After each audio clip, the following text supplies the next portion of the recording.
Alors, bonjour tout le monde. Bienvenue au prochain atelier, en fait, qui n'est pas encore officiellement commencé puisque l'atelier, l'horaire a été décalé, donc on va commencer vers 11h20. Mais tout de même, en attendant, je vais partager mon écran, puis je vais inviter peut-être Marie-Claude. Bonjour Marie-Claude, qui est avec nous. Bonjour, bonjour tout le monde. Bienvenue avec nous. En effet, je vais avoir la chance de co-animer avec Marie-Claude cet atelier. Donc, je vais partager mon écran ici. Voilà, c'est parti. Alors, pour les gens qui viennent de joindre à nous, vous voyez mon écran, j'espère. Oui, ça devrait fonctionner. Marie-Claude, tu peux me confirmer? Oui, excellent, super. Alors, pendant notre atelier, on va utiliser, nous, deux fonctions de Zoom, hein, pendant que vous arrivez. Je vous invite peut-être tout de suite, vous allez voir peut-être tout à l'heure, le clavardage était désactivé, la discussion, mais maintenant, nous, on va l'activer, puis on va utiliser aussi la fonction question-réponse. Alors, on voulait tout de suite, avant qu'on commence, vous expliquer comment on va utiliser ces deux fonctions du clavardage et des questions-réponses. Dans le fond, ce qui est possible de faire pour vous, dans le clavardage, en fait, on va vous demander de simplement nous dire où vous êtes, où vous vous situez, vous êtes à quel endroit, dans quelle ville, par exemple, au Québec ou ailleurs au Canada ou même ailleurs dans le monde, juste pour qu'on puisse vous situer, puis aussi que vous voyez combien de personnes sont là, combien on est. Mais on n'aura pas de discussion avec vous, on n'aura pas le temps de lire le clavardage. C'est donc Patrice qui est à Boucherville, Québec, donc on a déjà des gens qui sont avec nous, qui partagent où vous êtes, donc utilisez ça. Vous pouvez aussi utiliser le clavardage pour nous envoyer des emojis, des émoticônes, donc nous partager votre état d'esprit, comment vous vous sentez, qu'est-ce que vous pensez de ce qui se passe en ce moment. Mais je vous le dis, là, ça risque d'aller très vite le clavardage, donc on ne pourra pas lire ce que vous allez nous écrire là-dedans. Par contre, si vous avez des questions tout au long de notre animation et vous vous demandez, vous voulez poser des questions, utilisez la question-réponse. Marie-Claude, ça va être sa mission de suivre le question-réponse, n'est-ce pas, Marie-Claude? Oui, oui, oui. Là, justement, je vois que ça défile dans le clavardage. Oui, je pense que ça va aller un peu trop vite là, pour que je puisse suivre, répondre à tous. exactement. Tout à fait, tout à fait. Alors, je vais aussi vous dire que donc, on va utiliser ces deux fonctions-là. Je vous rappelle également que vous pouvez utiliser le lien monurl.ca JNE21B1 qui est en fait la lien vers notre présentation, mais aussi la version PDF sur le site du ministère, donc sur le site de la Journée du numérique en éducation. Vous avez également accès à notre présentation.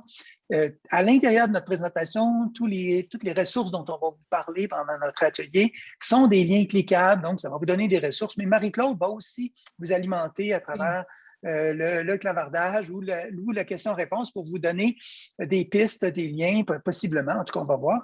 Mais je vais laisser le soin à Marie-Claude de vérifier le clavardage et de prendre en note vos questions. Parce que moi, je n'aurai pas le temps de les lire, je vais me concentrer pour vous présenter ce qu'on va faire. Donc, il est déjà 11h15, mais on nous a dit que tout était retardé d'environ 10 minutes. Donc, l'atelier officiellement devrait commencer à 20. Je vais laisser le temps aux gens qui arrivent de pouvoir se présenter. Je veux juste savoir, on est 314 participants en ce moment.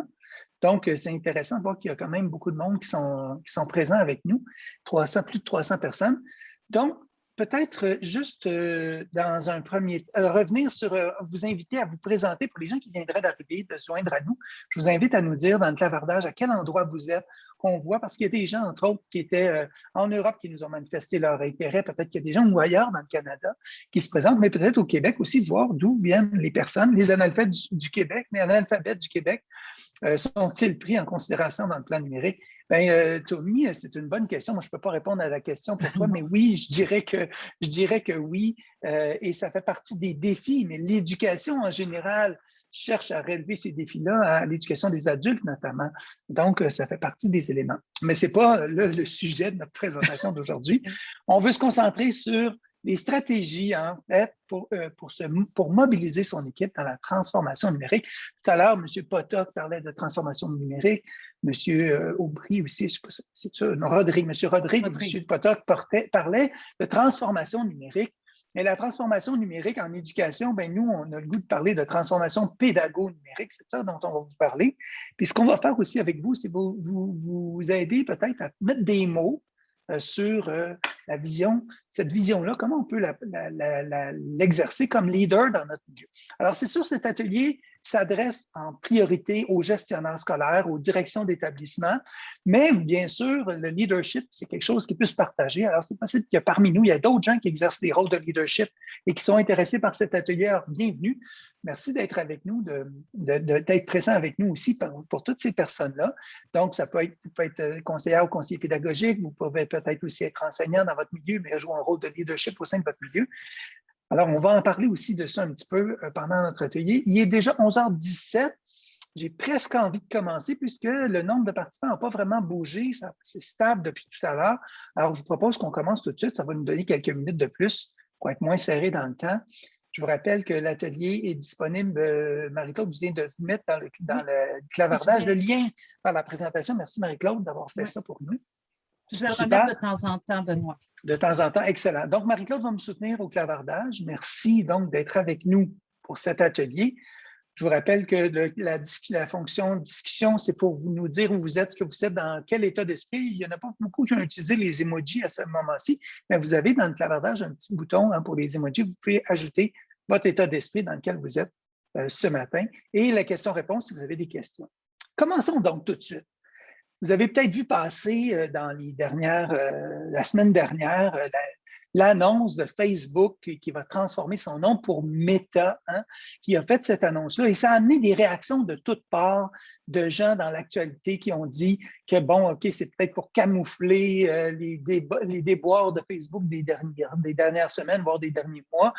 Mais aussi, c'est venu mettre en lumière tout le questionnement qui porte derrière la genre d'obscurantisme qu'il y a derrière les pratiques, les manières de faire de Facebook, mais pas juste de Facebook, de tous les GAFAM, Google, Facebook, Amazon, Apple, tous ces grands joueurs, Microsoft, tous ces grands joueurs du numérique ont plein d'éléments qui ont des influences directes sur nos vies de tous les jours et on se demande comment on peut avoir comme citoyennes et citoyens du contrôle ou de l'influence sur ces dimensions-là. Je vois qu'il y a des gens qui se joignent à nous. Bienvenue d'être avec nous.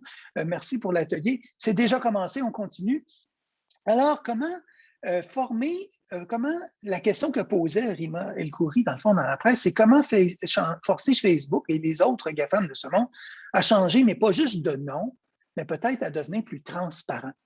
Mais tout ça, là, ça passe notamment, puis on le disait ce matin, Normand Roy, Simon Collin puis Nadia le disaient, comment donner de l'agentivité, du pouvoir d'action à nos citoyens, nos futurs citoyens, c'est entre autres en développant leurs compétences numériques et les 12 dimensions. Alors, mais moi, comme gestionnaire, comme direction d'établissement, comment moi, je peux devenir un vecteur de ça? C'est la question qu'on va se poser. Vous allez voir, ça va passer entre autres par des questions comme celle qu'on a là ici, qui est avec nous, celle d'être capable d'avoir une pensée réflexive par rapport à des annonces comme celle-là, l'annonce de Facebook qui passe à Meta, puis comprendre un peu ce qui se passe. Donc, en fait, avant la pandémie, il y a un bon nombre d'acteurs du réseau scolaire qui avaient l'impression peut-être que le numérique, il n'était pas obligé d'embarquer dedans, qu'il pouvait le laisser passer et que ça se pouvait que peut-être, moi, je ne suis pas concerné. Moi, je ne suis pas tellement bonne ou bon avec le numérique, fait que je vais laisser ça à d'autres qui sont eux autres meilleurs. Mais la pandémie, nous a frappés de plein fouet. Puis en janvier dernier, notamment au Québec, là, c'est devenu l'enseignement obligatoire au retour des fêtes pour tout le monde à distance. Donc, il n'y a plus personne qui pouvait échapper au numérique. On a été forcés, en fait, d'entrer dans le train du numérique et ça nous a amené à nous questionner sur notre rôle, sur notre implication, sur ce qu'on allait en faire, à se demander, nous, le train, on est où dans le train? On est à quel endroit, puis on joue quel rôle, qu'est-ce qu'on fait dans ça? Mais ça nous a aussi amené à nous poser la question, mais quand la pandémie sera terminée, qu'on n'aura plus cette épée de Damoclès au-dessus de la tête de peut-être que je dois passer à l'enseignement à distance ou je dois gérer la fermeture de classe et l'enseignement à distance dans mon école, bien, pourquoi on continuerait avec le numérique? Bien, on a eu plein de pistes tout à l'heure. M. Potok en a nommé, M. Rodrigue aussi, on en a plein de pistes qui nous nommaient à quel point la transformation numérique, c'est à dans toutes les sphères de la société qu'elle doit s'opérer, et donc à l'école aussi. Mais on a peut-être aussi d'autres raisons, parce qu'on parlait d'employabilité tout à l'heure, M. Kerr en parlait, de l'importance de former des citoyens qui vont être capables d'avoir de l'emploi. On parlait de pénurie de main-d'œuvre tout à l'heure et tout ça. Donc oui, ça fait partie des enjeux. Mais au-delà de ça, les citoyens, hein, comment on va former nos citoyennes et nos citoyens. Au Québec, on est chanceux d'une certaine façon parce qu'on a plusieurs documents de référence qui guident nos actions sur justement cette transformation numérique. Hein. On a bien sûr le plan d'action numérique en 2018 qui est arrivé, mais ça en est suivi bien sûr le cadre de référence, on en a parlé tout à l'heure.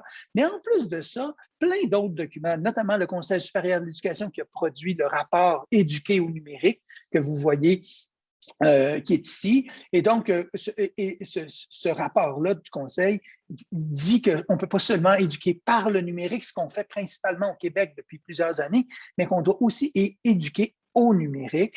On peut avoir aussi le cadre de référence des compétences professionnelles du personnel enseignant parle aussi de compétences numériques et un mémoire pour faire face à la pandémie. Le numérique a été dans le plan de relance, ça fait partie, le numérique est très présent. Donc, on ne peut pas dire qu'on n'a pas des références, on en a plein. On va s'appuyer là-dessus. Revenons à la compétence numérique, on en parlait tout à l'heure. On va se concentrer pour être capable de répondre à la question à un premier élément qui est agir en citoyen. On va aller dans le cœur de la compétence numérique parce que ça, c'est particulier au Québec, c'est unique dans le monde. Hein. Notre référentiel a mis au cœur l'agir citoyen éthique. Et ça, l'éthique au cœur d'un référentiel, c'est nulle part ailleurs dans le monde. Il y a plusieurs référentiels de compétences numériques, mais on est les seuls au Québec à avoir ça. C'est particulier chez nous. Et cette caractéristique-là, c'est une grande richesse parce que ça vient nous dire à la fois pourquoi on développe toutes ces dimensions-là, mais aussi comment on les développe. Donc, vraiment très intéressant. Ce matin, ce qu'on vous propose de faire avec nous, c'est qu'on veut qu'à la fin de notre courte présentation de moins d'une heure, que vous, là, comme gestionnaire, vous soyez en même capable de dire en vos propres mots, ça veut dire quoi agir en citoyen éthique à l'ère du numérique. On souhaite que vous soyez capable de faire ça à la fin de cette heure-là. Mais aussi, on voudrait que vous soyez capable de dire pour vous-même en quoi vous pensez que c'est important de développer ça chez nos jeunes, chez tout le monde, parce que ça ne concerne pas que les élèves, l'agir en citoyen, le référentiel de compétences numériques, mais ça concerne tout le personnel, tout le monde, du préscolaire à la sortie universitaire, en passant par la VGA, l'AFP. Donc, c'est partout dans ces dimensions-là. Mais aussi être capable de peut-être mettre des mots, nommer des leviers qui permettraient de mobiliser votre équipe autour d'une vision partagée. Parce qu'avoir moi une vision comme gestionnaire, c'est peut-être important, mais si je la partage avec mon équipe, ça devient 10 fois plus puissant. Donc, c'est ce qu'on va vous proposer de faire ce matin. Alors, on va vous mettre par rapport à ça, donc on va aller dans un premier temps, c'est de comprendre, décortiquer ça, agir en citoyen éthique à l'ère du numérique. Qu'est-ce que ça veut dire? Et ce que je vous propose de faire, c'est de décortiquer en 4 morceaux, en commençant par la fin. L'ère du numérique, c'est quoi? L'éthique, le citoyen, pourquoi on a choisi le mot citoyen, et agir, pourquoi ce verbe agir qui est là. Et on va vous mettre tout de suite en action. Alors, on vous propose, pendant que je vais vous parler de l'ère du numérique, on va vous demander de répondre à un petit sondage. Donc, vous allez sur le lien, là, donc WooClap JNE 21B1. Marie-Claude vient de vous mettre le lien vient de vous mettre le lien dans le clavardage, si jamais vous voulez. Mais vous allez nous répondre avec un ou deux mots. Alors, essayez d'utiliser des mots-clés tout au long de ce que je vais vous présenter. À quel enjeu ça vous fait penser. Hein? Donc là, il y en a déjà un qui a écrit Wi-Fi. On y reviendra. Le Wi-Fi, le Wi-Fi. Donc, continuons parce que vous allez voir, il y a peut-être d'autres enjeux qui vont émerger pour vous. Premier élément première réalité du monde de l'ère du numérique qui caractérise beaucoup l'ère du numérique en ce moment, c'est ce qu'on appelle l'intelligence artificielle. Vous avez vu, j'ai mis un point d'interrogation parce que dans le fond, l'ère du numérique, ce n'est pas si clair tout le temps ça, qu'il y en a qui vont contester l'idée que c'est même de l'intelligence, qu'on appelle l'intelligence artificielle, parce qu'en fait, ce sont des algorithmes qui sont très puissants, mais c'est peut-être questionnant. Mais en fait, ce qu'il faut surtout savoir, tu ne vois pas le lien dans le clavardage, on va le remettre, le lien. Sinon, dans les questions-réponses, peut-être tu peux le remettre, Marie-Claude, le lien, là, donc ça permet d'avoir le lien. Donc, ce que je vous disais, c'est que l'intelligence artificielle, elle est présente déjà dans nos vies au quotidien. Okay? Alors, toutes les applications que vous voyez qui sont là devant vous sont toutes des applications qui utilisent l'intelligence artificielle à l'exception d'une. Et c'est laquelle? C'est le petit robot Nao qui est ici. Ce robot-là, bien sûr, a été programmé grâce à l'intelligence artificielle, dont son module de reconnaissance vocale sait reconnaître la parole et est capable de répondre. Mais pour être capable de répondre à une question, il faut l'avoir programmé pour répondre à cette question-là. Mais si on n'a pas programmé à l'avance une question en particulier, il ne sera pas capable de répondre à la question. Donc, parce qu'il n'est pas connecté à Internet et donc il n'a pas accès à des grandes bases de données et notamment à des logiciels d'intelligence artificielle qui sont en fait des logiciels qui sont des algorithmes qui sont capables de tenir compte d'un contexte, qui vont apprendre des situations dans lesquelles ils sont et en accédant à des bases de données très puissantes et des ordinateurs très, très puissants, vont être capables de proposer des réponses nouvelles à des situations émergentes. Ce qui n'est pas capable de faire Nao. Par contre, toutes les autres applications que vous voyez là le font en temps réel. Je vais vous donner des exemples très concrets. Peut-être que vous avez déjà entendu parler de l'application des magasins aux États-Unis, Amazon Go. Okay? Alors, on connaît bien Amazon. Amazon Go, ça n'existe pas encore au Québec en tout cas, mais c'est des magasins. On peut rentrer dans le magasin, puis on a simplement besoin d'avoir l'application, son téléphone cellulaire sur soi, puis avec son téléphone, en entrant dans le magasin, tout est automatisé. Je peux prendre n'importe quel produit, le prendre, sortir. Je peux le remettre sur la tablette, ça s'annule. Et quand je sors du magasin, ça s'ajoute automatiquement à mon panier. Je n'ai pas besoin de passer à la caisse. Tout est automatisé. Tout ça fonctionne grâce, entre autres, à des algorithmes d'intelligence artificielle, mais également grâce au fait qu'il y a des capteurs qui nous suivent, des données qui sont collectées sur les usages qu'on fait. Il y a des caméras qui suivent, des capteurs, de la géolocalisation sur votre téléphone. Tient compte de toutes ces données-là pour être capable de faire ce travail-là. Et ça collecte des données sur les utilisateurs en même temps. Et ça pourrait permettre, par exemple, ça, on n'en parle pas, puis on ne sait pas s'ils font ça, mais ça pourrait permettre notamment de dire, bien, tel usager, quand il rentre dans le magasin, si je place tel produit à la hauteur de ses yeux, il va 98 du temps passer à l'action, c'est-à-dire acheter ce produit-là. Donc, on va s'organiser pour essayer de lui faciliter la vie, hein, mais aussi faire de l'argent avec ça. Donc, ça peut être très payant de travailler de cette façon-là. Donc, voyez-vous, c'est comme ça que fonctionne. Et ça existe depuis quand? 2017. OK? Donc, ce n'est pas nouveau. Ça vient, nous, on a l'impression que c'est tout nouveau. D'ailleurs, au Québec, l'année passée, juste avant les fêtes, oui. Benoît, je m'excuse, j'aurais envie de t'arrêter 2 minutes parce qu'il semble avoir un problème avec le chat. Est-ce que ce serait possible de remettre la diapo du code QR là, du sondage? Parce que des gens semblent, on dirait que le chat ne fonctionne pas. Bien sûr, c'est ici, je le remets, le code QR. Alors, s'il y en a qui veulent répondre au code QR ou répondre ou le scanner avec leur téléphone. Oui, c'est ça. Donc, s'assurer quand tu envoies ton message, Marie-Claude, c'est ça, tu ne l'envoies pas à tout le monde, tu l'envoies juste aux hôtes et panélistes. Alors, ça va très bien. Merci beaucoup. Tu puisses l'envoyer à tout le monde. Essaie d'envoyer ton message à tout le monde. Ça va recommence. Il n'y a pas de problème, Marie-Claude.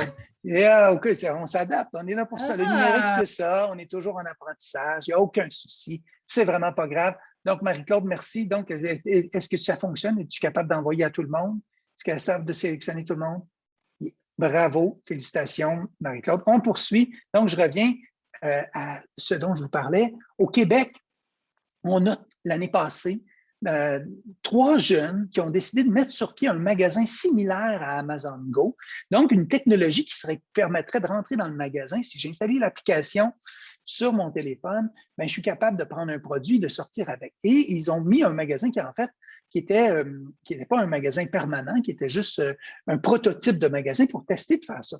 Alors, ces 3 jeunes-là, l'année passée, 21 ans, ont mis sur pied ce magasin. 3 jeunes de 21 ans. Ces jeunes-là, en 2017, là, quand Amazon Go a parti, où est-ce qu'ils étaient, ces jeunes-là? Bien, ils étaient sur les bancs d'école de nos écoles, amis. La question qu'on peut se poser, c'est est-ce que sur le banc de nos écoles, on les prépare à ça, nos jeunes? Hein? Mais juste poser la question, c'est pas mal y répondre. Peut-être en partie, mais peut-être pas en totalité. On les prépare. Est-ce qu'on les prépare à ça? Premier exemple dont je voulais parler. Un autre exemple d'intelligence artificielle. Hein? Moi, j'habite où? Ben, vous le devinez. Je travaille où? Vous le devinez. Voyez-vous la première réponse? Saint-Hyacinthe. Oui, c'est ici que je travaille. Vous voyez les autres résultats? Ben, le Saint-Hubert. Oui, c'est vrai, je vais sur Saint-Hubert de temps en temps, mais pourquoi arrive-t-il en deuxième? Est-ce que c'est parce que moi j'y vais ou c'est parce que Saint-Hubert a payé pour qu'apparaisse l'algorithme à ce moment-là, ainsi de suite? Vous voyez, alors testez-le, vous allez voir. On va voir si vous, Saint-Houblon, il apparaît-tu dans votre résultat de recherche? Parce que je ne sais pas pourquoi. Moi, je ne suis pas un amateur de bière, mais ce n'est pas que j'aime pas la bière, mais ce n'est pas un amateur. Alors, que Saint-Houblon apparaisse ici dans les suggestions à écrire, c'est quand même assez troublant, mais peut-être qu'il y a une raison à ça, mais moi, je ne la connais pas tout le temps, cette raison-là. Et ça fait partie des questions qu'on peut se poser. Pourquoi c'est ces choix-là qui apparaissent? J'ai-tu le contrôle là-dessus? Je peux-tu influencer ces choses-là? Et toutes ces questions-là nous amènent à voir, est-ce qu'on forme nos jeunes? Est-ce qu'on les prépare à être capables d'avoir cette pensée, cet esprit critique? Ces questions-là à se poser et ces moyens de se préparer puis de se prémunir contre peut-être ces problématiques qui pourraient être posées ou en tout cas d'avoir un sentiment de liberté pour se dire, tu sais, l'agentivité dont parlait tout à l'heure Nadia, c'est de dire, est-ce que moi, je me sens en plein contrôle ou si je me sens manipulé ou si j'ai l'impression que, tu sais, on sait que les algorithmes vont traiter, vont utiliser les biais cognitifs, vont utiliser les failles de notre raisonnement et vont s'en servir pour essayer d'influencer nos comportements. Donc, d'où l'importance de bien les comprendre, de les connaître. Je vous parle depuis tout à l'heure d'algorithmes. Les algorithmes, c'est beau, là, c'est super intéressant, mais est-ce qu'on est capable d'expliquer ça en mots simples à nos élèves, à notre personnel? C'est quoi un algorithme? Hein? En fait, je vous dirais, si je pose la question à Marie-Claude, Marie-Claude, elle vous dirait, ben, c'est normal. Hein? C'est normal qu'on ne sache pas parce que ce n'est pas notre quotidien. On n'est pas habitué de vraiment dire, ben, OK, voici, je t'explique c'est quoi un algorithme. Mais pourtant, comme ça a un impact direct à chaque geste qu'on pose dans le numérique, bien, Stéphanie a dit qu'elle a aussi Saint-Houblon. OK, donc je ne suis pas tout seul. Donc, il y a quelqu'un qui a dû payer pour que Saint-Houblon apparaisse en quelque part. Ça doit être ça, ça doit faire partie de ça. Donc, un algorithme, moi, je vais vous proposer une suggestion de comment en parler des algorithmes pour voir ce que ça donne. C'est ma petite image ici de ma recette de crêpes. Alors, pour ceux que ça fatigue ici, là, dans l'image, ça ici, ce n'est pas une mouche. Non, non, non. C'est un motif un motif de fleurs dans l'assiette. Mais c'est des crêpes que j'ai vraiment faites, qui sont super, qui étaient super bonnes. Alors, vous vous demandez pourquoi je vous parle de crêpes alors que je viens de vous parler d'algorithmes. Mais pour faire des crêpes, c'est un peu comme créer des algorithmes. Hein? Quand je crée une recette de crêpes, dans le fond, on procède de la même manière, c'est-à-dire on fait des choix en fonction de possibilités. Donc, un algorithme, c'est une opération mathématique conditionnelle. Si ceci, alors cela. Donc, c'est un peu ça le principe. C'est comme ça, puis des algorithmes peuvent être très, très élaborés avec beaucoup de conditions de si, ceci, alors cela. Alors, par exemple, si je veux faire une recette de crêpes, bien, ça me prend un bol et de la farine. Est-ce que j'ai un bol et de la farine? Si oui, je peux continuer. Sinon, est-ce que j'ai une alternative? Je n'ai pas un bol en verre, j'en ai-tu en métal? Si je n'ai pas de la farine de blé, j'en ai-tu de sarrasin, ainsi de suite. Est-ce que j'ai des œufs? Si oui, je continue. Sinon, je ne continue pas. Est-ce que j'ai du lait?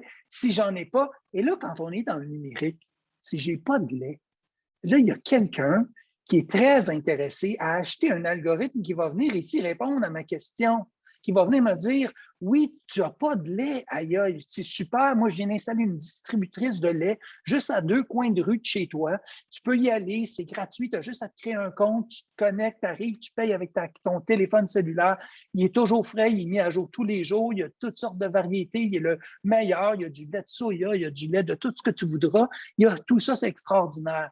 Puis tu peux y aller maintenant, puis tu peux aller l'acheter, tu vas l'avoir dans 5 minutes, tu vas avoir ton lait. Ah donc, c'est comme ça que fonctionnent les algorithmes dans l'achat. Ils veulent tenir compte de mon besoin. Quand j'ai besoin de quelque chose, c'est là qu'on veut que l'algorithme s'active pour me proposer un produit. Et c'est de cette façon-là que fonctionnent les algorithmes. Et tout ça peut être influencé par nos biais. Okay? Prenons un exemple très concret. Les algorithmes de reconnaissance faciale qui ont été faits, qui ont été abondamment utilisés par des corps policiers. Okay? Ces algorithmes-là avaient de la difficulté à bien reconnaître les personnes de couleur de peau foncée. Et ça faisait qu'ils causaient des préjudices à plein de gens, particulièrement des gens de couleur noire, parce qu'ils faisaient des erreurs. Et pourquoi ce logiciel-là faisait plus d'erreurs? Eh bien, parce que les personnes qui ont créé l'algorithme n'étaient pas de couleur noire, étaient de couleur pâle, et donc ils rentraient des caractéristiques, ils ont programmé les algorithmes d'intelligence artificielle en fonction de critères qu'eux reconnaissent comme étant ceux qui permettent de reconnaître des personnes. Alors, voyez-vous l'importance, quand on développe des algorithmes, d'avoir une diversité, de tenir compte d'un paquet de biais qui peuvent être causés involontairement. Là, les gens ne font pas ça sciemment. Mais ça peut avoir des impacts directs sur la vie des gens, sur leur liberté, sur leur qualité de vie, parce qu'on n'a pas tenu compte de ça. Puis actuellement, là, c'est le Far West. Il n'y a aucun contrôle du développement des algorithmes de ce type-là. N'importe quelle entreprise qui développe des algorithmes ne sont pas obligées de tenir compte de ces facteurs-là. Comme société, comme citoyen, est-ce qu'on sait comment faire ça? Est-ce qu'on est capable, est-ce qu'à l'école, on forme les citoyens pour être capable de relever ces défis-là maintenant et plus tard? Donc, voyez-vous, ces questions que ça nous pose sont toutes là. Et ça, ce n'est pas nouveau, puis ce n'est pas étranger à vous, là. Vous, comme gestionnaire dans votre école, dans votre commission scolaire, dans votre centre de service scolaire, là, vous avez accès maintenant à des outils, hein, peut-être pensez à la GRIX qui est en train de développer des visions et des studios qui utilisent l'intelligence artificielle et qui permettent de traiter de façon massive l'ensemble des données, des résultats des élèves pour arriver très efficacement et très rapidement à des suggestions pour aider nos élèves à mieux apprendre. Ces outils-là sont hyper puissants, mais ces outils-là ont aussi la possibilité, la puissance de créer des vides, de créer des injustices, de nuire à l'apprentissage d'un bon nombre d'élèves selon la façon dont on va s'en servir. Et c'est pour ça qu'on a besoin aussi, chez nos équipes écoles, chez notre organisation, chez tout le monde, de développer la capacité à mener de la réflexion éthique, de prendre en compte plusieurs points de vue, de se demander si les algorithmes, malgré la toute bonne volonté des gens qui l'ont développé, est-ce qu'il y aurait inclus des biais qui viendraient nuire, qui pourraient causer des problèmes? Est-ce que nous, dans notre organisation, même si l'algorithme a été bien fait, est-ce qu'on le comprend bien, ces données-là? Est-ce qu'on les utilise en tenant compte de nos biais, en essayant de contrer ces biais-là qui pourraient causer des préjudices à nos apprenants? Donc, vraiment très, très important de développer ça aussi pour nous, pas seulement pour nos élèves ou nos apprenants, mais pour toute notre organisation, nos organisations. Donc, revenons sur vos réponses. On va aller voir qu'est-ce que ça vous a suscité. Là, il y a juste Wi-Fi qui est écrit. J'imagine qu'il y a d'autres mondes qui ont répondu. Je vais juste voir si ça peut se rafraîchir. Je vois seulement 3 personnes. Je vais juste quitter ici puis voir si je rafraîchis ma page. Ah oui, c'est ça. Il y avait un petit problème d'affichage. Je vais le remettre. Ça devrait être correct. Donc, alors ici, on voit que ici, l'éthique est au cœur des préoccupations que vous avez nommées, des enjeux que vous avez nommés, hein? La nécessité, l'urgence d'éduquer, la désinformation, la citoyenneté, la vie privée, la collaboration, l'accès à des outils performants, tous des enjeux, et voyez-vous l'ensemble des enjeux. Tous ces enjeux-là, là, ce qu'on va faire, c'est qu'on va les ajouter à notre présentation. Je vais faire une capture d'écran, j'ajouterai ça à notre présentation pour qu'on puisse les avoir. Merci de nous partager, d'être actifs avec nous, de nous partager. 125 personnes ont répondu. Au sondage, gardez-le actif parce qu'on a d'autres questions. Tantôt, on va vous revenir avec d'autres questions. On va poursuivre. En fait, ce qui est intéressant, j'ai dû arrêter ma présentation, ça m'a joué des petits tours. Et voilà, je me retrouve à la bonne place. On va poursuivre parce que justement, je voulais vous parler d'éthique. Hein? Agir en citoyen éthique à l'ère du numérique. Merci d'avoir si bien mis la table en mettant le mot éthique au cœur de nos enjeux. Absolument. Qu'est-ce que c'est que l'éthique? En fait, il y a une petite différence à faire entre l'éthique au Québec, en tout cas, à travers le programme d'éthique et culture religieuse qui est en voie de disparaître, mais qui va être remplacé par un programme, et le ministre l'a dit, l'éthique va continuer d'être au cœur de ce programme-là. Et donc, qu'est-ce que c'est que l'éthique? Bien, c'est de la réflexion éthique. C'est différent de la morale. La morale, on cherche à savoir qu'est-ce qui est la bonne chose ou la mauvaise chose à faire. Alors qu'en éthique, ce qu'on cherche à faire, c'est d'apprendre à réfléchir ensemble sur les enjeux qui sont en cause, comme on vient de le faire ensemble, et d'être capable de nommer ces enjeux-là et de tenir compte des différents points de vue, comment moi je vois la chose et comment chacun d'entre nous, dans une même situation, on peut percevoir la situation et pourquoi on n'a pas tout le monde le même point de vue. Et ce qui nous permet de voir pourquoi on n'a pas le même point de vue, c'est parce qu'on va se rendre compte qu'on n'a pas tout le monde les mêmes repères, on n'a pas les mêmes valeurs, on n'a pas les mêmes normes auxquelles on accorde de l'importance. Chaque chose n'a pas la même importance pour nous et ça fait qu'on ne voit pas les choses de la même manière. Faire de la réflexion éthique, ce n'est pas de se dire c'est-tu ça ou ça qu'il faut faire, mais plutôt de se demander, en tenant compte des points de vue de chacun, des uns et des autres, quels sont les choix, les options qui vont favoriser le mieux vivre ensemble. Et souvent, on va se rendre compte qu'il n'y a pas une seule bonne réponse, mais qu'il peut en avoir plusieurs. Et que selon le contexte, les personnes impliquées, on pourrait faire des choix qui sont parfois différents et qui vont être tout aussi valables les uns que les autres, mais qui ne vont avoir pas nécessairement les mêmes impacts. Et donc, c'est là qui est la différence entre l'éthique et la morale. Donc, faire de l'éthique, c'est se mettre ensemble en dialogue pour trouver des voies communes qui vont nous convenir communément et non pas de dire voici, je porte un jugement de valeur sur ce qui est bien ou pas bien, ou voici ce que tu dois faire. Parce que même si je te disais ce que tu dois faire, c'est peut-être vrai aujourd'hui, maintenant, mais ça se peut que ça change. Les normes changent dans le temps. Pensez seulement là, au film 1981, peut-être vous avez vu ce film-là. Au début, on voit une enseignante dans la classe, dans le début du film, avec l'élève. Elle est une enseignante de 6e année, est assise en avant de la classe. Et qu'est-ce qu'elle fait? En 1981, elle fume une cigarette. Okay? Imaginez, aujourd'hui, on ne peut même pas imaginer que ça peut exister. Ça serait inconcevable que ça se produise dans une école.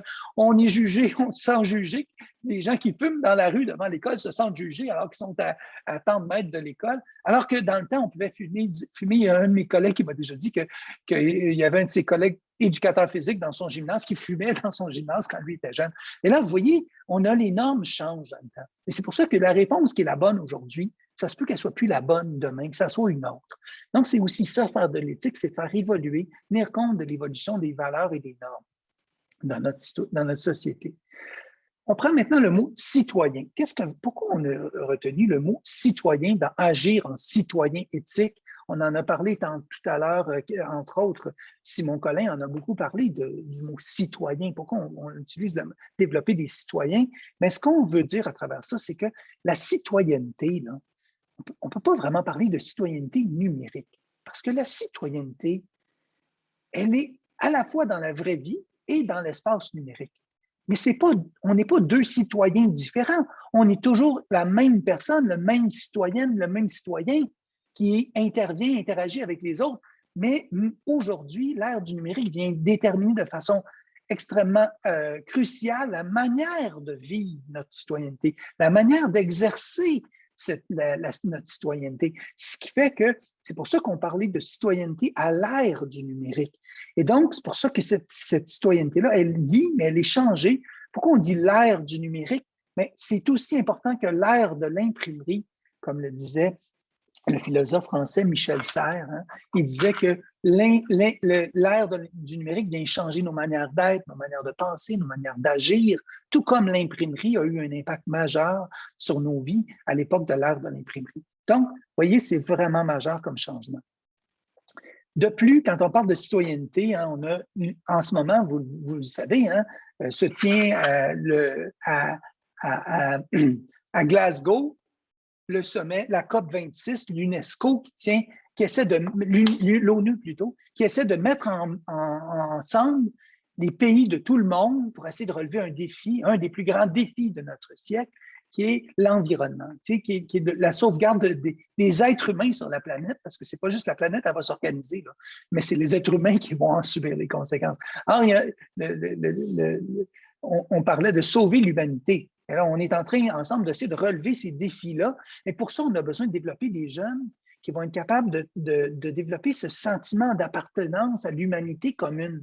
Donc, c'est de ça qu'on parle quand on parle de citoyenneté mondiale. Et en 2015, l'UNESCO a proposé un programme, vous avez le lien que vous a partagé, Marie-Claude, qui suggère des pistes, comment travailler la citoyenneté mondiale avec nos jeunes. Et c'est encore plus d'actualité encore en 2020, bientôt à l'aube de 2022. Maintenant, allons à notre dernière partie de agir en citoyen éthique à l'ère du numérique. Agir, pourquoi le mot agir? Donc, agir parce qu'on veut, je reviens au mot que nous avez dit tout à l'heure, Nadia, qui est l'agentivité, ou encore, si on veut, l'autonomisation. L'autonomisation, c'est la capacité à avoir du pouvoir d'action dans nos vies, à se sentir capable. Il y a plusieurs mots de la même famille, si vous voulez. Je dirais la famille de l'idée qui est là. Tous ces mots-là que vous voyez sont des concepts qui sont parents, si vous voulez, à l'autonomisation. En anglais, on dit empowerment. Et on sent le pouvoir dans empowerment par rapport à autonomisation. C'est cette idée-là qu'on essaie de développer chez nos jeunes. On va parler parfois de capacité, de pouvoir agir, de mentalité de croissance ou encore de sentiment d'efficacité personnelle ou collective. Donc, tout ça va faire en sorte de permettre à nos citoyens de jouer pleinement et entièrement leur rôle de citoyenne et de citoyen. Et ce qu'on propose, on est chanceux, ici, on a mis le Service national dans le domaine du développement de la personne, un mandat sur le développement de la citoyenneté à l'ère du numérique. Et on réfléchit régulièrement à ça, on essaie de rendre ça très concret pour les enseignants, les écoles, dans les milieux. Et en ce moment, dans notre réflexion, je pense que les 3 pôles qu'on a identifiés comme étant majeurs pour le travailler, c'est travailler, développer la conscience. La conscience à la fois au plan intellectuel, mais au plan affectif, émotif. Prendre conscience de mes émotions, de ce que je ressens, de ce que je vis, avoir du contrôle sur les émotions, mais tout ça, je peux arriver en faisant de la réflexion. Ça peut être de la réflexion éthique, mais ça peut être de la réflexion sur ma manière d'être, ça peut être de la réflexion ça peut être aussi des temps d'arrêt, de développer ma pleine conscience, être capable de prendre conscience de ce qui agit en moi, de comment je me sens et quel impact ça a sur les autres. Et ça peut m'aider à éclairer mon action, mon agir. Ça nous ramène au verbe agir. Donc, être conscient, réfléchir, agir, ça serait les pôles, si on voulait, de l'autonomisation à travers à la fois la dimension intellectuelle et la dimension affective pour amener vers l'autonomie, pour être capable que nos jeunes, ils ne soient pas juste des bons citoyens bien formatés, mais qu'ils soient des citoyens qui sont capables d'autodéterminer à la fois individuellement et collectivement l'avenir le monde dans lequel ils veulent devenir, ils veulent se développer. Donc, ça nous amène maintenant à vous proposer de réfléchir, je vous avais dit tout à l'heure, réfléchir à qu'est-ce qui est important pour nous. Alors, on vous ramène à notre sondage. Marie-Claude, peut-être tu peux redonner le lien vers le sondage. Voilà, je vais juste le retrouver, notre fameux sondage est ici. Et voilà. Donc, je vais aller à la question suivante, qui est la suivante. Et là, vous êtes chanceux, je vous donne le choix de choisir plus qu'un énoncé. Selon vous, quels énoncés parmi ceux-ci vous paraissent les plus importants? Est-ce qu'on doit amener nos jeunes à connaître et comprendre de façon dont fonctionne le numérique, à mesurer les impacts du numérique dans nos vies, à reconnaître des situations mettant en cause la sécurité numérique et être outillés pour y faire face, à accroître leur pouvoir d'action face au numérique, à réfléchir de manière éthique aux enjeux du numérique. Et comme on est généreux, on vous laisse choisir plus qu'un choix. Vous avez le droit de choisir plus que de ces options. Donc, vous n'êtes pas obligé de déchirer à sentir laquelle le plus important. En fait, l'exercice qu'on vous demande de faire en ce moment, c'est un exercice qui peut être très intéressant à faire avec son équipe école, par exemple, ou avec son équipe de travail, parce que ça nous aide à dialoguer. Parce que voter, c'est une chose, mais ce qui est encore plus riche, c'est en discuter. Voyez-vous comment ces énoncés-là, pour chacun d'entre eux, on pourrait prendre le temps de discuter. Pourquoi vous trouvez ça important de connaître et de comprendre comment fonctionne le numérique? Pourquoi est-ce que c'est important de mesurer les impacts du numérique dans nos vies? Pourquoi est-ce qu'on a besoin de reconnaître? Quelles sont les stratégies qui permettraient de reconnaître les situations qui mettent en cause la sécurité et comment on peut être outillé face à ça? Au-delà de juste voici les 10 bonnes pratiques de la sécurité informatique, mais il y a plein de choses nouvelles qui arrivent à chaque semaine. Donc, si on se prépare pour les problèmes qu'on a eus hier, on n'est pas prêt pour les enjeux de sécurité de demain, parce qu'il en arrive des nouveaux stratagèmes régulièrement. Donc, qu'est-ce qu'on a besoin de développer chez nos jeunes? Alors, voyez-vous, on voit que il y a principalement deux, l'impact du numérique dans nos vies, puis les questions éthiques du numérique qui vous interpellent davantage. Mais en fait, probablement que vous seriez capable, dans une certaine mesure, de les placer peut-être dans un ordre d'importance, mais il n'y en a aucun qui n'est pas important, évidemment. Mais là, on vous demandait quels sont les plus importants selon vous. Alors, c'est intéressant de voir vos résultats. On vous partagera ces résultats-là. Le score final, on l'ajoutera à notre présentation. Marie-Claude, est-ce que tu voulais ajouter quelque chose? Je te vois. Non, ça va? Ça file bien. C'est super. On est correct dans le temps. On est correct. Je crois bien. Ça va bien. OK.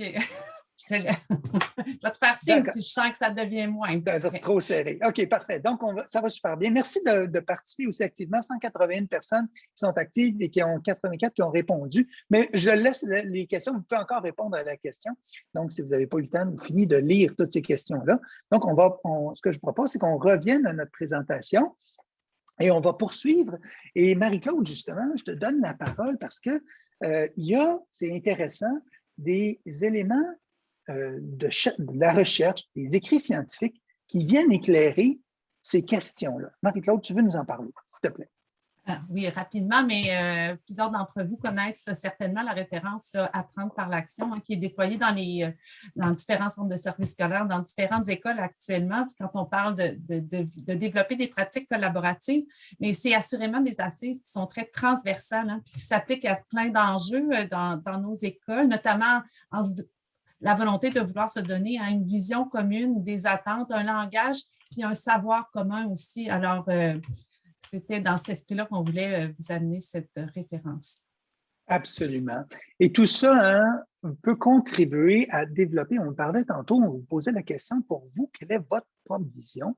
Mais en réalité, cette vision-là, si vous la développez pour vous, ça va vous donner la capacité à être capable d'assumer votre rôle de leadership dans votre milieu, mais aussi, si vous la gardez pour vous, bien, vous allez tout seul à la porter. Alors, ce qui devient plus puissant, c'est cette vision-là, ce n'est pas que vous qui la portez, mais si c'est toute votre équipe école, votre organisation qui porte cette vision-là.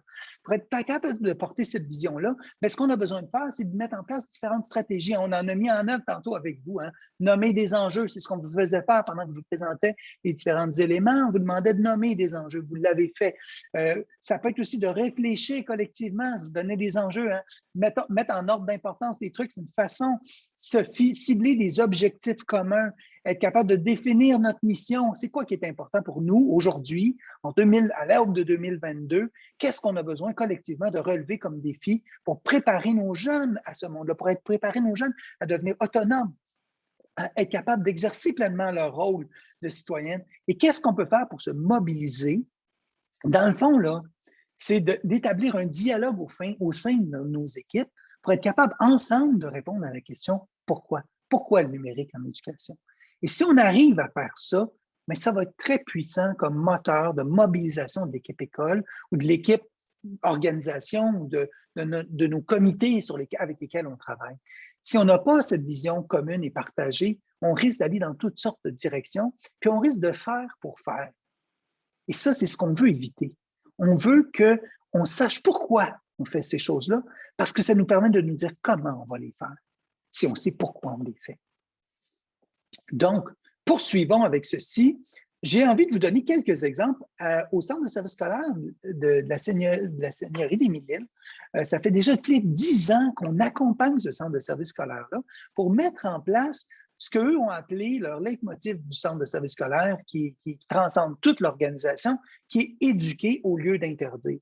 On a mis en place, il y a 10 ans, ils ont mis en place un comité qui a commencé par réfléchir, qui incluait dans ce comité-là des gens des ressources humaines, des ressources informatiques, des services éducatifs, du service juridique, des communications. Donc, plein d'acteurs ensemble qui sont mis à réfléchir comment on peut embarquer notre organisation complète. Et on s'est mis à faire de la réflexion éthique ensemble avec ce comité-là pour ensuite élargir ça à l'ensemble des directions d'établissement qui, elles, l'ont mis en place dans leur milieu avec des piliers pédago-numériques qui agissent dans toutes les écoles et qui se réunissent ensemble, qui partagent leurs réflexions.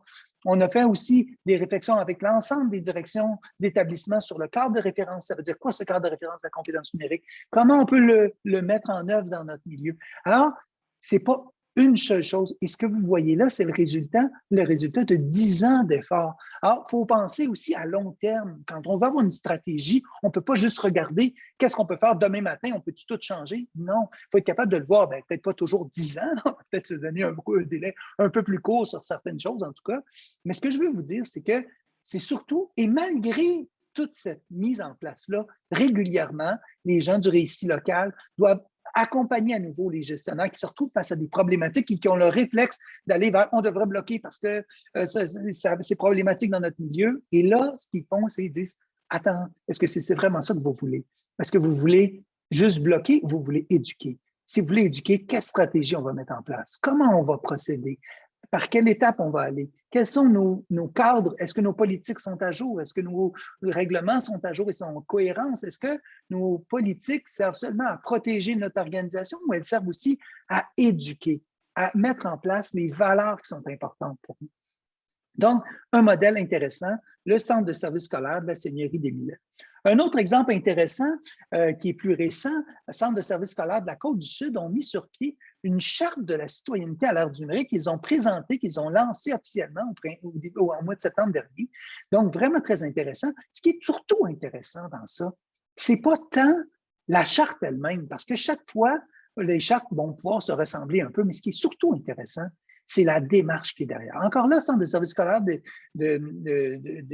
la Côte-du-Sud, ça fait au moins 4-5 ans qu'on les accompagne, qu'on a fait des petites interventions auprès de l'ensemble des directions, auprès des comités, et on en arrive aujourd'hui avec un travail conjoint. Voyez-vous, les services éducatifs, la direction générale, avec les secrétariats généraux qui sont impliqués, les services des technologies de l'information, les communications, le récit, évidemment, le service local du récit qui est impliqué dans ça. Donc, c'est cette mise en commun, ce travail commun, cette réflexion collective qui est porteur. Sinon, ben, on reste dans des actions qui sont ponctuelles et qui n'ont pas d'action systémique. Si on veut des actions systémiques, on a besoin de réfléchir globalement, puis mettre en place plein d'actions locales qui sont combinées ensemble, qui vont avoir cet effet systémique.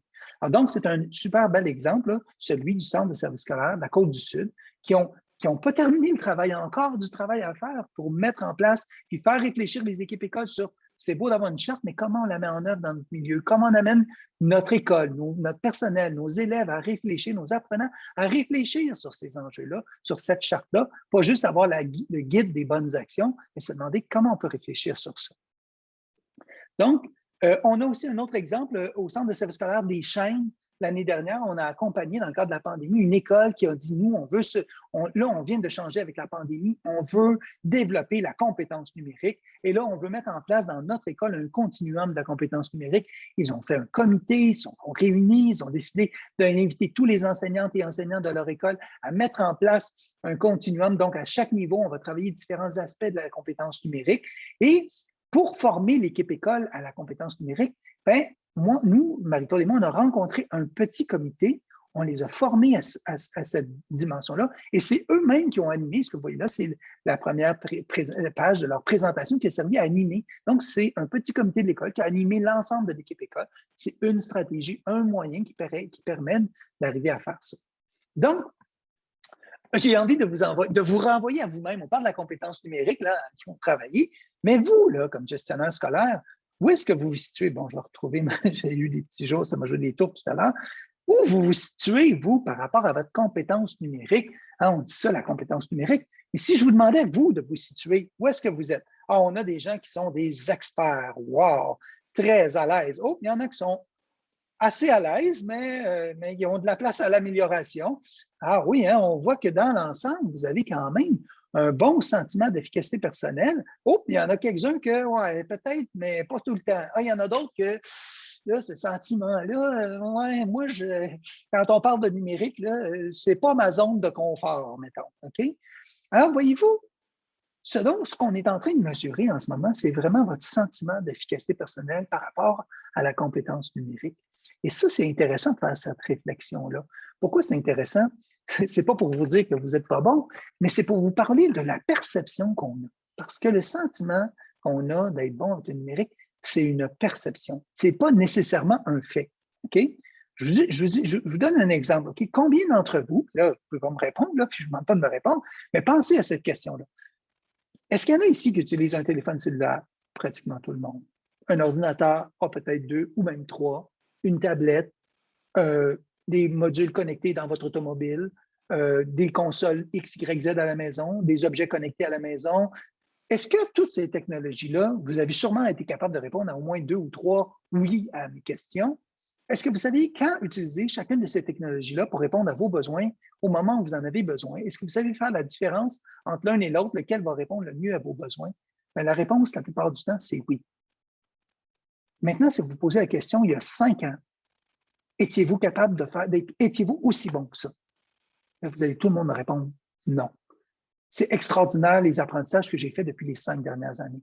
Vous êtes toutes et tous très, très bons avec le numérique, ne serait-ce que par la pandémie, ce que vous avez été obligé de faire. On s'est énormément amélioré, mais on a parfois la perception qu'on n'est pas bon. Pourquoi? Parce que les technologies évoluent tellement rapidement que même moi, je suis supposé être un expert du numérique, régulièrement, je me sens incompétent. Je me dis, je ne connais pas ça. Quelqu'un m'arrive et me dit, hey, je présente une nouvelle technologie. Ah oui, c'est intéressant, comme ce que ça fait. Non, oui. Je dis, ah, c'est nouveau. Non, non, ça fait 5 ans. 5 ans que ça existe, moi, je ne le savais pas. J'étais un expert du numérique. Mais non, ça évolue tellement vite. La masse est tellement grande de ces informations-là qu'on ne peut pas être constamment à jour. Donc, ça vient miner notre sentiment de compétence parfois. Mais dans le fond, on est tous et toutes vraiment assez bons en général, puis on est capable de faire beaucoup plus. Mais ça nous amène à une autre question, qui est celle de la posture comme gestionnaire scolaire. Hein? Marie-Claude, tu veux nous en parler? On a des auteurs qui ont parlé là-dessus, de la posture qu'on peut adopter, nous, comme gestionnaires. Oui, notamment Follen, dans son livre sur la cohérence, où il nous parle de la posture d'apprenant, qu'une direction d'école a avantage à adopter auprès de son équipe. Là, puis, il y a des études qui nous montrent même que cette posture-là influence permet d'augmenter son degré d'influence sur la réussite des élèves indirectement. Alors, puis dans le même livre, c'est un concept intéressant, c'est qu'il nous parle excuse-moi, non, vas-y, de la direction comme l'apprenant en chef, en fait, où il invite les directions à modéliser cette posture-là auprès de leur équipe, puis en fait, de faire partie prenante du processus d'apprentissage avec leur équipe. Puis une posture qui vient, oui, alimenter, on peut tourner, le leadership de la direction, qui est un facteur déterminant là, dans tout changement. Ça, c'est Mme Leclerc qui nous en parle, notamment dans son livre sur les communautés d'apprentissage professionnel. Alors, un leadership qui favorise la collaboration, mais qui doit s'appliquer aussi par un leadership partagé. C'est la prochaine. Ici, c'est plutôt Mme Luc qui nous en parle à travers cet ouvrage-là qui est particulièrement intéressant, qui parle de leadership partagé, puis qui est un outil là, qui met en place une culture d'engagement puis d'autonomie dans des équipes apprenantes. Alors, dans nos équipes écoles, c'est fort utile. Voilà.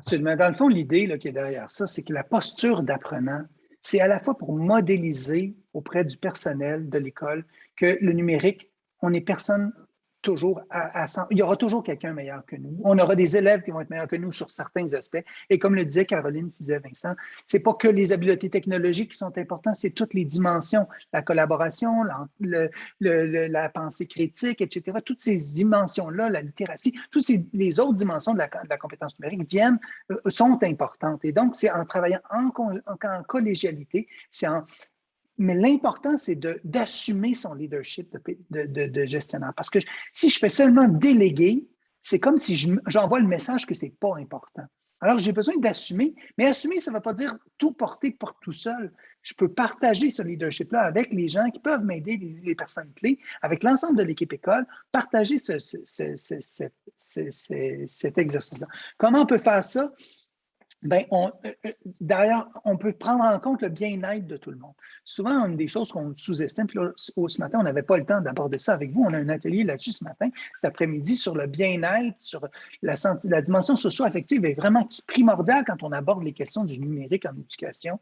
Donc, pour prendre en compte le bien-être, pour favoriser le bien-être de tout le monde à l'école, de tout le personnel, de tous les élèves, de tout le monde au fond. Mais cette culture d'apprentissage, c'est à la fois de l'adopter pour moi, mais de la valoriser dans mon école, dans mon milieu, dans mon organisation. Ça veut dire d'être capable de reconnaître mes forces, mes limites, mais celles des autres aussi. On revient à notre autonomisation tout à l'heure, viser le sentiment d'efficacité personnelle et collective. Puis ça passe entre autres en célébrant nos réussites, parce qu'on dit développer le sentiment de compétence, le sentiment d'efficacité personnelle, ça passe par l'accumulation de petites réussites. Alors, au lieu de se dire ce qu'on n'est pas capable de faire, qu'est-ce qu'on est capable de faire, puis c'est quoi notre prochaine étape, notre prochain pas, et comment on peut les faire. Alors, je vous parlais de 10 ans tantôt, pas obligé de toujours prendre 10 ans, mais être capable de voir qu'on a peut-être étape par étape des choses qu'on peut avancer. Prenons un exemple. Oui, justement. Vas-y, Marie-Claude. Au Centre de services des travailleurs, j'ai eu la chance d'accompagner une conseillère pédagogique, en fait aussi moi, j'ai eu affaire avec une d'entre elles, mais je sais que c'était une volonté des conseillères pédagogiques et des conseillers pédagogiques du récit local de ce centre de service-là, qui était de mobiliser et d'engager les équipes écoles autour de la compétence numérique. Alors, je sais que l'année dernière, ils ont vécu avec la majorité des directions, puis leur comité pédago-numérique, une rencontre pour permettre aux équipes de prendre un pas de recul face à tous les apprentissages qui ont été faits dans la dernière année et demie, puis surtout de se fixer des objectifs pour la suite, là, de voir comment on pouvait se propulser là, puis, vers l'avenir. Puis tout ça, ben, je pense que ça a été un levier pour l'équipe des conseils pédagogiques pour développer probablement plus de collaboration avec les milieux, mais aussi de fixer des moments, des temps où ils vont aller soutenir là, puis valider où en sont ces objectifs-là, puis comment ça avance. Alors, c'est un modèle qui est particulièrement intéressant. Puis, ça va être surtout intéressant de suivre les résultats, là, puis comment tout ça va avancer au fil de l'année. Absolument. Merci, Marie-Claude.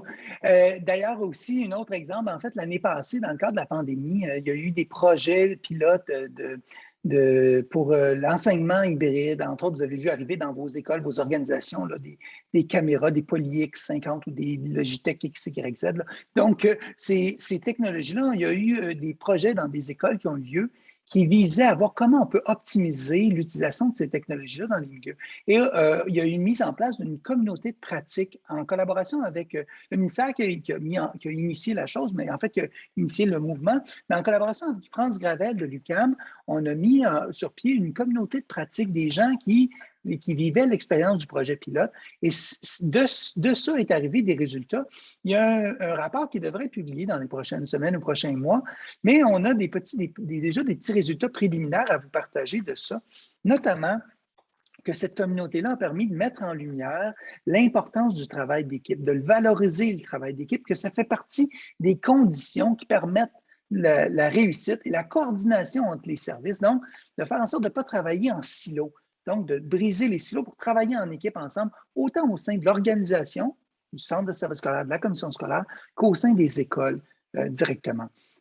Il y avait, bien sûr, on l'a nommé tantôt, là, Pauline en parlait, mais la culture d'apprentissage, donc la posture d'apprenant dont on parlait, c'est un facteur de succès qui permet de s'assurer qu'on a une meilleure réussite dans les milieux quand on veut mettre en place le numérique, actualiser le plan d'action numérique dans notre milieu, dans notre organisation.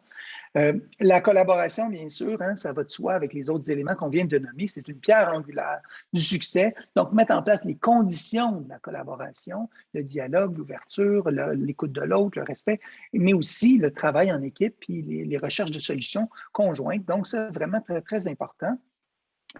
Et ont découlé de ça l'UQAM, donc France Gravel et son équipe, ont mis sur pied, ont développé, si vous voulez, une auto-formation sur la gestion et le leadership pédago-numérique qui est disponible en ligne. Vous avez le lien directement dans la présentation, mais Marie-Claude va vous le partager sinon dans le clavardage. Vous avez donc cette communauté-là, c'est une genre d'auto-formation que vous pouvez suivre de façon autonome et qui porte sur ces questions-là, qui vient soutenir, dans le fond, votre rôle.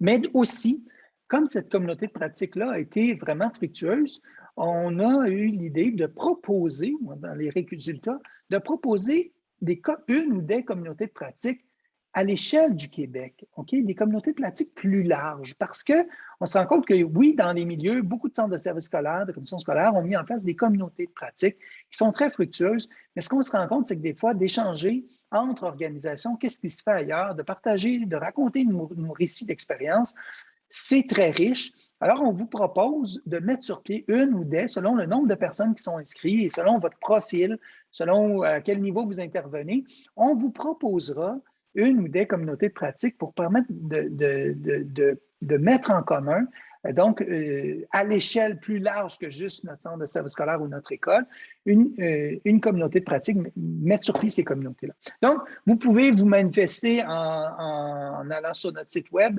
Vous avez avoir l'accès.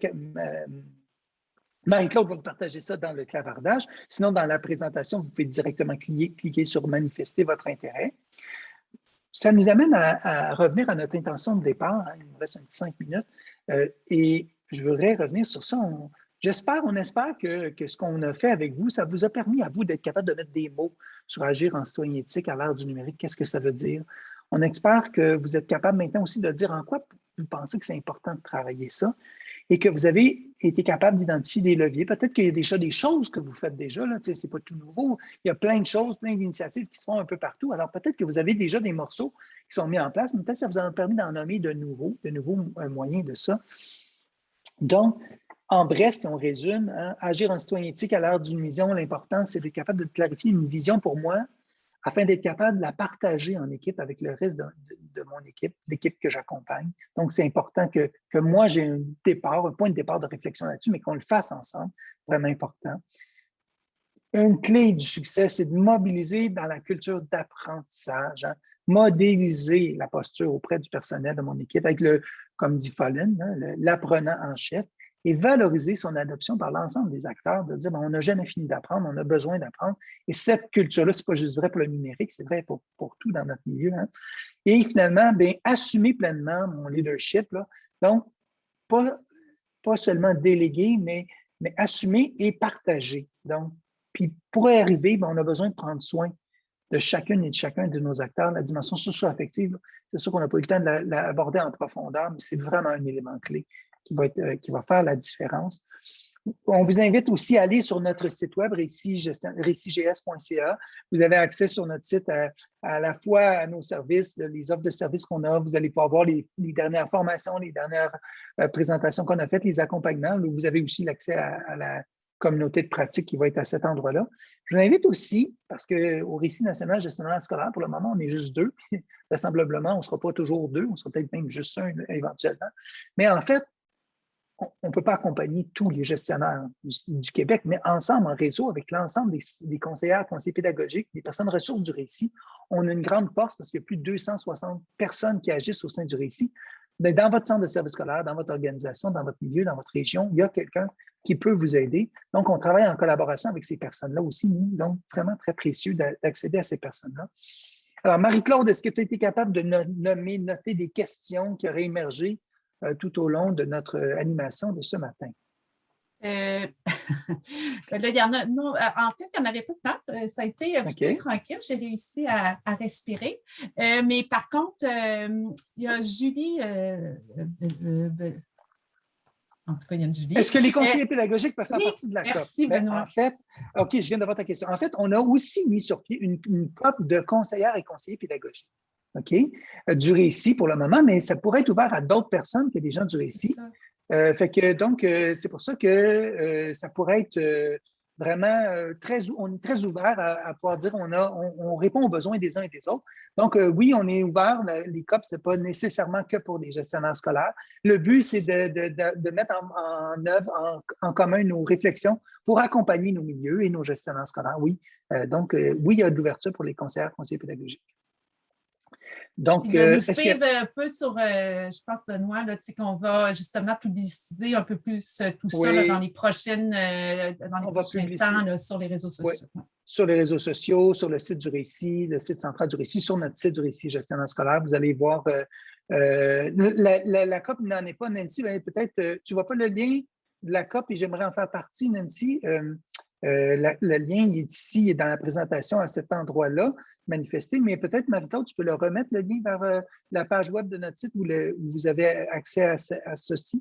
Enfin, avant de vous quitter, si vous voulez obtenir un badge numérique de votre participation, vous pouvez y aller. Hein, voici la procédure pour y arriver. Faites une capture d'écran si vous voulez vous souvenir comment faire pour faire